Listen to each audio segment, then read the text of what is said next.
सम्मानित साथियों, नमो बुद्धाय, जय भीम। हमेशा की भांति एक बार पुनः हम लेकर उपस्थित हो चुके हैं आज का क्रांतिकारी अंबेडकर संदेश। आज के अंबेडकर संदेश में आपका हार्दिक स्वागत है।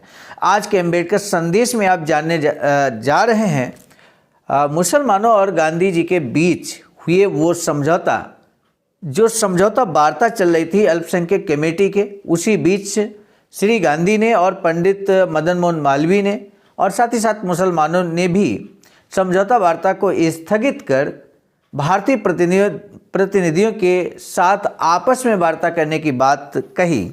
ऐसे में चेयरमैन ब्रिटिश प्रधानमंत्री रैमसे मैकडोनाल्ड ने श्री गांधी की बात मान ली। हालांकि बाबा साहब नहीं चाहते थे कि वो समझौता वार्ता स्थगित हो। बाबा साहब चाहते थे कि जो कुछ भी हो वो ब्रिटिश प्रधानमंत्री की देखरेख में ही होना चाहिए। लेकिन खैर कोई बात नहीं, श्री गांधी जी के स्थगन प्रस्ताव को मान लिया गया और एक सप्ताह का टाइम दिया गया। तो ऐसे में सम्मानित साथियों 1 अक्टूबर से 7 अक्टूबर तक का समय था और उसके बाद 8 अक्टूबर 1931 को पुनः वार्ता होती है अल्पसंख्यक कमेटी के समक्ष। तो ऐसे में वहाँ पर जो समझौता हुआ मुसलमानों और श्री गांधी के बीच में, वो जानना बहुत दिलचस्प रहेगा कि आखिर मुसलमानों ने कौन से प्रस्ताव की डिमांड की थी और श्री गांधी ने कौन से प्रस्ताव को रखा था। हालांकि इन दोनों प्रतिनिधियों के बीच में किसी तरह का समझौता, यूं कहें कि सफल वार्ता नहीं हो पाई, सर्वसहमति नहीं बन पाई। उसके बाद लगभग 1 महीने का और समय लिया गया, बावजूद इसके कोई किसी तरह की सहमति नहीं बन पाती है। वो हम पूर्व के अंबेडकर संदेश में आपको बता चुके हैं, इसलिए उन बिंदुओं पर ज़्यादा डिस्कशन न करते हुए आज हम आपको दिखाएंगे गांधी मुस्लिम समझौते का प्रारूप क्या था। आइए बिना विलंब के हम आगे बढ़ते हैं। लेकिन इसी बीच हम आपसे निवेदन करना चाहेंगे कि यदि आप हमारे इस चैनल आवाज़ का ऑफिशियल पर पहली बार आए हैं तो चैनल को बेल आइकन के साथ सब्सक्राइब करना ना भूलें। आज का अंबेडकर संदेश पेज नंबर 78 से 81 तक हम लेकर उपस्थित हुए हैं। पुस्तक का नाम है कांग्रेस एवं गांधी ने अस्पृश्यों के लिए क्या किया, बाबा साहब डॉक्टर अंबेडकर। संपूर्ण वाङ्मय खंड 16 से आज का ये पाठ हम लेकर उपस्थित हुए हैं। श्री गांधी ने उनकी 14 सूत्री इस सौदेबाजी के साथ मानने के प्रति सहमति प्रकट की कि वे अस्पृश्यों को समर्थन न दें। वे अस्पृश्यों को समर्थन न दें। जो सुलहनामा तैयार किया गया वह इस प्रकार था। गांधी मुस्लिम समझौते का प्रारूप। गोलमेज सम्मेलन में मुस्लिम प्रतिनिधि। टेलीफोन विक्टोरिया 2360 तार court life London. Queens house 57 Saint James court Buckingham gate London ESW 6 October 1931 का ये समझौता है। श्री गांधी तथा मुस्लिम प्रतिनिधियों की कल रात 10 बजे जिन प्रस्तावों पर बहस हुई थी वे 2 भागों में विभाजित है।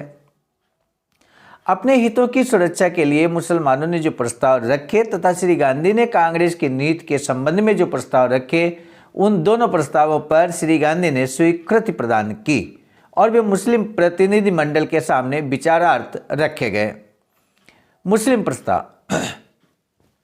पंजाब। नंबर 1, पंजाब और बंगाल में मुसलमान कहते हैं कि पंजाब और बंगाल में मुसलमानों की संख्या 1% अधिक है, परंतु ये प्रश्न मुसलमानों पर छोड़ दिया जाए कि नया संविधान लागू होने से पहले सदन में सदस्य संख्या का 51% संरक्षण मुसलमानों को संयुक्त मतदान के द्वारा दिया जाए या नहीं। दूसरा बिंदु मुसलमानों ने रखा कि दूसरे प्रांतों में जहां पर मुसलमान अल्पमत में हैं, वर्तमान अनुपात जारी रहेगा। तीसरा बिंदु यह कि केंद्रीय व्यवस्थापिका के दोनों सदनों में अंग्रेजी राज के प्रतिनिधियों की कुल संख्या का 26% मुसलमान प्रतिनिधियों का होना चाहिए और 7% कम से कम होना चाहिए जो भारतीय राज्यों को आवंटित किया जाए, अर्थात पूरे सदन का 1/3 प्रतिनिधित्व मुसलमानों को मिलना चाहिए। चौथा बिंदु है यह कि अवशिष्ट अधिकार अंग्रेजी राज की प्रांतीय सरकारों में अंतर्निहित होने चाहिए। 5वां प्रस्ताव मुस्लिम प्रतिनिधियों का, यह कि निम्नांकित विषयों पर भी सहमति हुई थी। नंबर 1 सिंध, नंबर 2 उत्तर पश्चिम सीमा प्रांत, नंबर 3 सेवाएं, नंबर 4 मंत्रिमंडल और नंबर 5 मौलिक अधिकार तथा धार्मिक एवं सांस्कृतिक मामलों में संरक्षण। किसी भी संप्रदाय के विरुद्ध कानून बनाने पर सुरक्षात्मक उपाय। श्री गांधी का प्रस्ताव था पहला नंबर 1 यह कि मतदान का अधिकार पूर्ण वयस्क मताधिकार के आधार पर होना चाहिए। नंबर 2 वहाँ पर सिख और हिंदू अल्पसंख्यकों के अतिरिक्त किसी को संरक्षण नहीं रहे, परंतु सीटें संयुक्त मतदान के अधीन सुरक्षित रहे अथवा पृथक पृथक मतदान के। इस पर मुस्लिम मतदाता संविधान के अंतर्गत जनमत संग्रह द्वारा निर्णय करें और उनका निर्णय स्वीकार किया जाए। महात्मा गांधी ने यहाँ पर स्पष्ट तौर पे कह दिया मुस्लिम और सिख प्रतिनिधियों के अलावा समुदायों के अलावा किसी दूसरे अल्पसंख्यक पर विचार नहीं किया जाएगा। तीसरा बिंदु, कांग्रेस मांग करती है कि पूर्ण स्वतंत्रता, सेना पर तुरंत एवं पूर्ण नियंत्रण, विदेशी मालों पर पूर्ण नियंत्रण, वित्त पर पूर्ण नियंत्रण, किसी स्वतंत्र अधिकार द्वारा सार्वजनिक ऋणों और दायित्वों की जांच करना। नेक्स्ट बिंदु था हिस्सेदारी के विषय में दोनों पक्षों को निरस्त का अधिकार दिया जाए। ये सत्य है कि इस समझौते के प्रारूप में अस्पृश्यों का कहीं भी उल्लेख नहीं किया गया, परंतु मुसलमान सिखों के अतिरिक्त किसी अन्य समुदाय को समर्थन न देने के लिए वचनबद्ध थे। इस बात से स्पष्ट है कि वे अस्पृश्यों को कोई समर्थन नहीं देना चाहते थे। इस षड्यंत्र में श्री गांधी ने मुंह की खाई जो स्वाभाविक था। मुसलमान जो अपने अधिकारों की सुरक्षा की मांग कर रहे थे अपने वायदे पर टिक नहीं सके और अस्पृश्यों की मांगों के विरोध पर चुप लगा गए और उसका विरोध नहीं किया, यानी कि अस्पृश्यों की जो मांगे थी उसका विरोध उन्होंने नहीं किया। श्री गांधी अस्पृश्यों को दबाने की धुन में इतना बौखलाए कि भले बुरे का भेद ही नहीं कर सके। श्री गांधी अपने शब्दों पर टिके नहीं रहे। अल्पसंख्यक समिति में श्री गांधी ने कहा था कि यदि समिति अस्पृश्यों के पृथक मतदान की मांग पर सहमत होती है तो उसे इसका अधिकार है। उसका अर्थ था कि बहुमत के फैसले को माना जाएगा। परंतु जब उन्हें मालूम हुआ कि दूसरे अल्पसंख्यक अस्पृश्यों की मांगों का समर्थन कर रहे हैं, तब श्री गांधी का मुसलमानों के पास आकर उनकी 14 सूत्रीय मांग बेहिचक स्वीकार कर लें, जिन्हें कांग्रेस हिंदू महासभा यहाँ तक कि साइमन कमीशन ने भी अस्वीकार कर दिया था। श्री गांधी ने लोकमत की भी अनदेखी कर दी, नैतिकता का जुलूस निकाल दिया, पर उनकी शैतानी चाल भी न चल पाई क्योंकि मुसलमानों ने उनको मझधार में छोड़ दिया। जब गोलमेज सम्मेलन के दूसरे सत्र का अवसान हो गया तब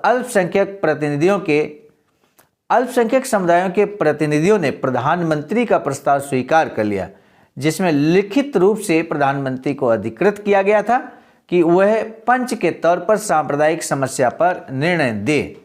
इस बात को अल्पसंख्यकों ने भी मान लिया था। श्री गांधी सहित बहुत से प्रतिनिधियों ने भी ये लिखित रूप में दिया था। प्रतिनिधियों को अब कुछ करना ही नहीं था और भारत आकर प्रधानमंत्री रैमसे मैकडोनाल्ड के निर्णय की प्रतीक्षा करनी थी, जिसके लिए उन्हें खुशी खुशी पंच बनाया गया था।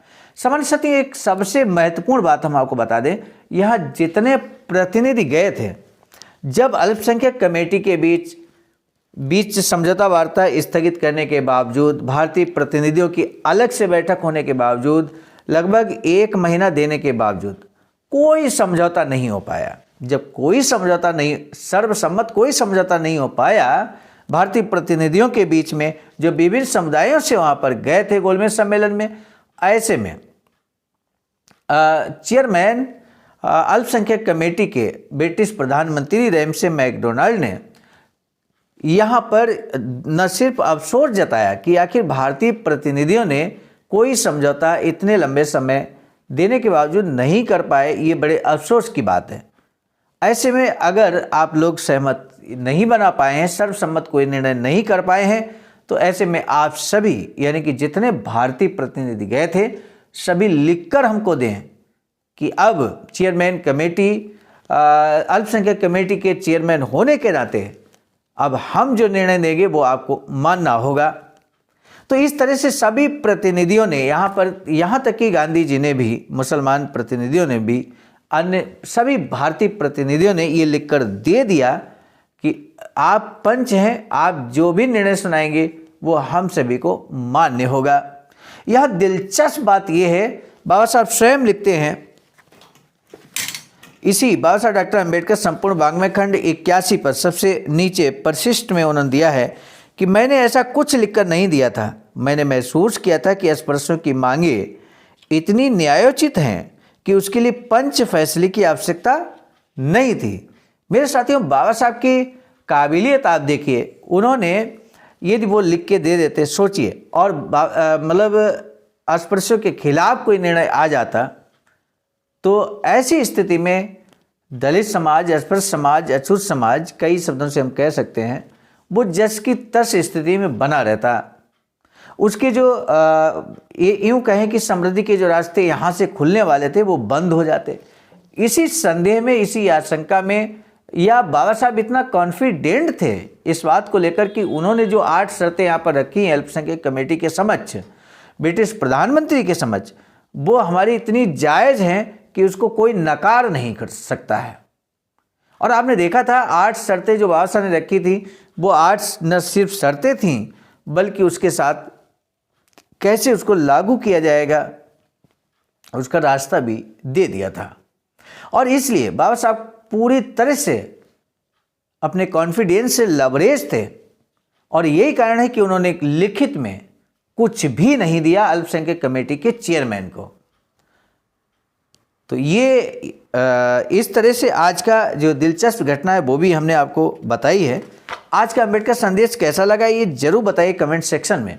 लेकिन आज का महत्वपूर्ण प्रश्न हम आपसे जरूर जानना चाहेंगे, श्री गांधी 14 सूत्री मांग को क्यों स्वीकार कर लिया था? मतलब मुसलमानों के द्वारा जो 14 मांगे रखी जा रही थी, पहले तो श्री गांधी ने उन 14 मांगों को नहीं माना, लेकिन ऐसी कौन सी परिस्थिति बनी जब उन्होंने 14 मांगे मुसलमानों की मान ली? आपको बताना है इसका आंसर। और आज का अम्बेडकर संदेश अब हम यहीं रोकते हैं। आप सभी का सादर नमो बुद्धाय, जय भीम।